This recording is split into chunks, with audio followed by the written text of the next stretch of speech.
এই বোম্বাই মরিচ গাছটার মধ্যে এত পরিমাণের বোম্বাই মরিচ, মাশাল্লাহ, পুরো থোকায় থোকায় বোম্বাই মরিচ।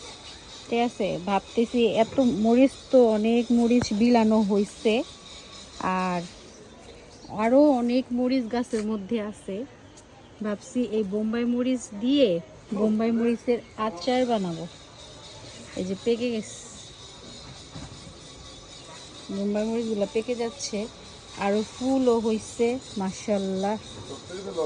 সব পেরে ফেলবো আর আচার বানিয়ে ফেলবো। হ্যাঁ একদম মাশাল্লাহ। আমার বোম্বাই মরিচ গাছটার হাইট এত পরিমাণের হয়েছে, আমার থেকে অনেক বেশি বড়। আমি কখনো এত বড় বোম্বাই মরিচ দেখি নাই। বোম্বাই মরিচ গাছ আর কি, যেটাই হোক। আর কালকেও এখান থেকে প্রায় 10-20টার মতো মরিচ পাড়া হয়েছে।